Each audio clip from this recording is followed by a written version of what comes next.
It's me. The Ghost Hunter. Any contact with the other world yet? Actually, I'm not sure. Jerry, I'm definitely not alone in this house. What are you talking about? Last night I saw something down below. It was moving. I wasn't dreaming, and I'm not making this up. Are you sure it wasn't a mutant rat? Definitely no rat. I'm calling the police. No, not just yet. Michael, for Christ's sake, you could have a burglar inside the house. This is no burglar, Jerry. It's much more interesting than that. And I want to figure this out by myself. Have you taken leave of your senses? Just promise me you won't call anyone. I can do this on my own. Whatever. Just call me if you need any help. I'm driving there today. Right. Bye.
Hi, Jerry. Michael, I was worried about you.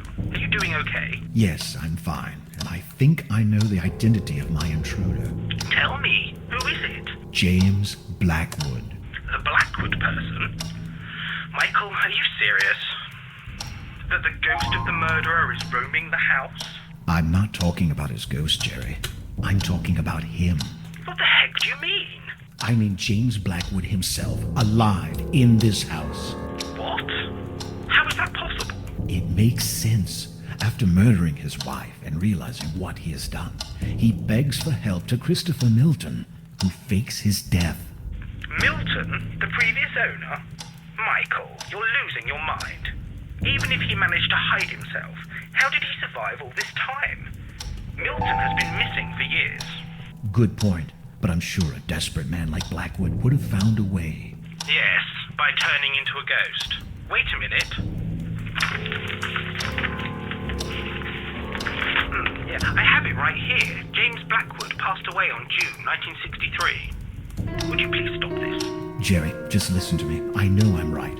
There's only Mrs. Blackwood's body in the crypt. His is missing. Oh God, Michael. You've really gone out of your mind. Digging into coffins, what next? Desecrating the chapel? Whatever it takes to solve this mystery. You can only find stories like this in books. Precisely why I'm beginning to wonder about your sanity. You'll see.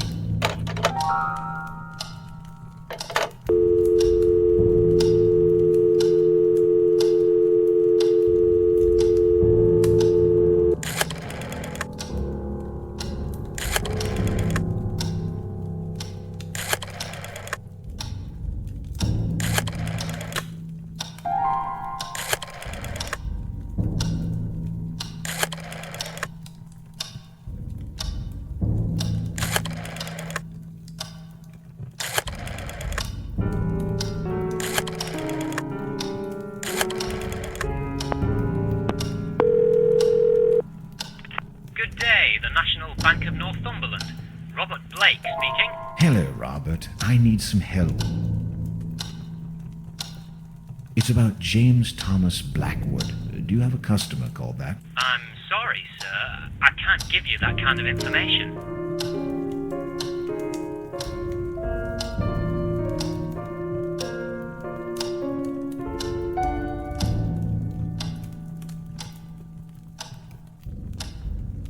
My name is William Bailey. I'm the police chief of Rothbury, and I need to update some information regarding an official case. Sir, I'm sure you know the procedure.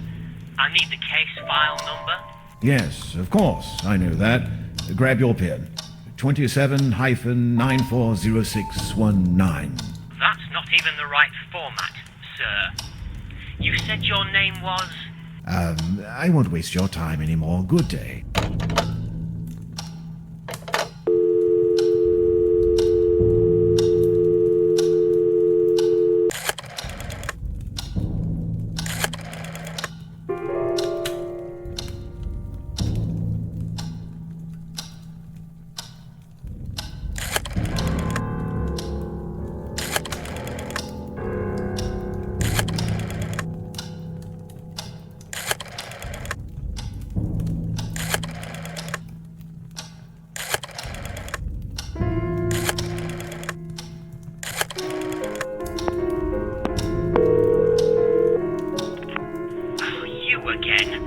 If you persist, I shall have to inform the authorities. All right, relax.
Hi, are you Mr. William Bailey?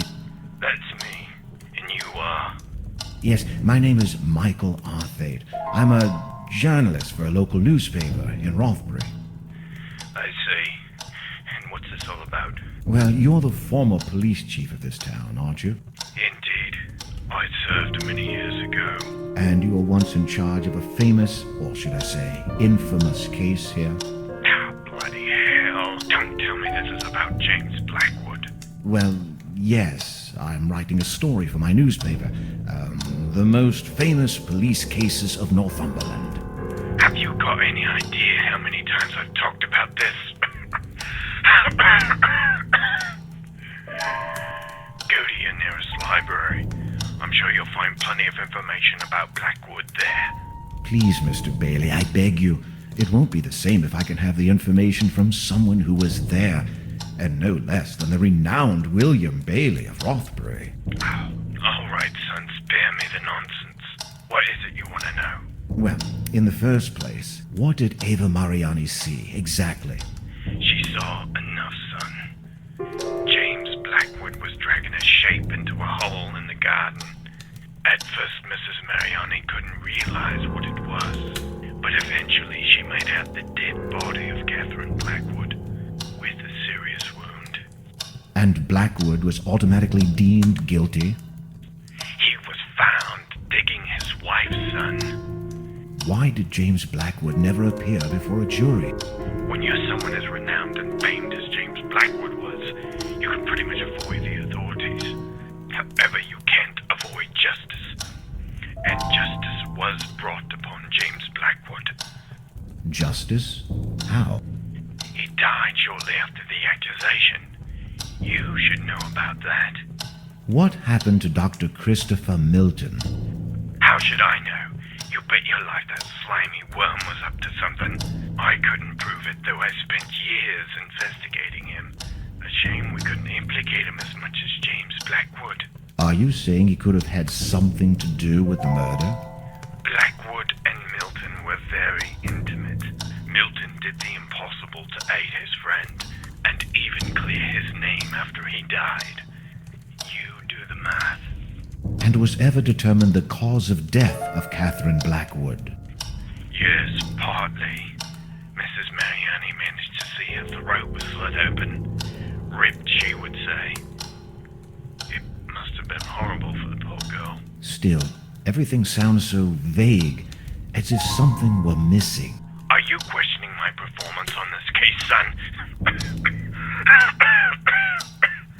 No, sir, not at all. I'm just trying to figure this out, like why a proper autopsy was never done. An autopsy to whom? Please, sir, this is very important to me, and I could really use your help. I'm trying to fit all the pieces of this mystery together. Mystery? What mystery? You must be one of those people that just love splitting hairs, don't you? I don't think I understand, sir. Listen, son, that cold-blooded bastard murdered his wife, God knows why. But he and his fancy doctor did the impossible to hamper our investigations. You don't have to be a brilliant detective to realize Blackwood did it. There's always a reason behind a murder. Nobody has ever found out why Blackwood did what he did. Psychopaths don't need any reasons. And James Blackwood turned into one, precisely. There's got to be something else. I can't believe Blackwood flipped just like that one sunny day. It doesn't make any sense. People flip, son. You could be flipping right now without knowing it. Well, then tell me how Blackwood reacted when you pulled his wife from beneath the ground. I beg your pardon. I mean Catherine Blackwood's body when you dug in the garden of the manor. Like I said, they hampered the investigation. We never managed to set one foot inside the manor. What kind of bloody journalist are you, son? But are you telling you never actually retrieved the body? That's exactly what I'm telling you. Now, if you don't mind. But wait, this doesn't make any sense. Stop wasting my time, damn it. I was enjoying my retirement until you had the brilliant idea of calling me. I don't want to hear anything else about this case ever again. Please, Mr. Bailey, don't...